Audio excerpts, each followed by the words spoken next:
Thank you. Appellate requested this oral argument. I believe that there is nothing to argue about because the records are clear that the judge, from the very first day of the case, actively worked against my efforts to seek the truth in order to protect my son. As Appellate himself conceded in his September 16, 2011 pleading, quote, "It is unfortunate that Aryeh does not experience regular and meaningful contact with his mother. The former wife alone is responsible for his loss.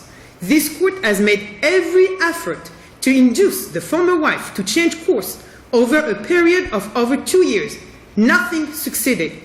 In this court, Appellate admitted that I lost custody of my child only because I refused to succumb to the lower court's relentless pressure not to seek the truth and the protection of my son from the very beginning of the case. This explains, one, why all along the case the judge ignored and covered up the sexual abuse issue, which is the core issue of the case, and that is fundamental error.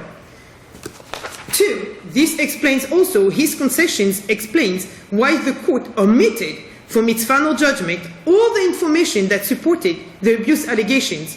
Those facts that the court did include in its final judgment were highly distorted, and even worse, the judge lied extensively about the fact as I detailed in my briefs.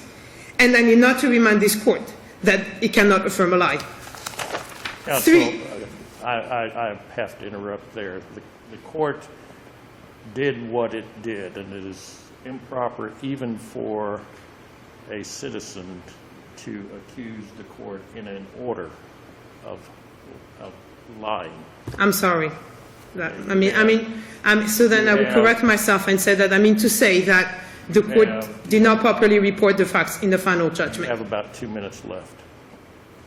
This also explains, three, why the court enforced a privilege between my son and his therapist that did not originally exist, and why also the court self-generated a custody issue that also never existed. And both of them came after the child therapist called the abuse hotline on October 15, 2009, and identifying the father as my son's perpetrator.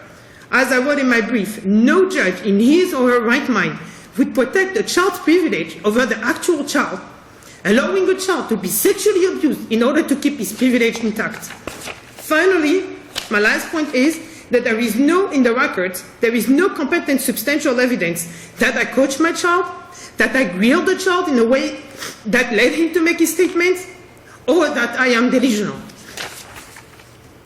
Judge Carlin willfully placed my son in the hands of his alleged perpetrator while making every effort to cover up his allegation, thereby putting him in harm's way, depriving him from his mother for 2.5 years. This case is nothing less than a child sexual abuse scandal in the family court. It demands extraordinary response. I'm done for now, unless you have any questions for me. Counsel, you may sit down. Do you have any need to rebut, counsel? I do not. As the court said, you're well familiar with this case. Okay.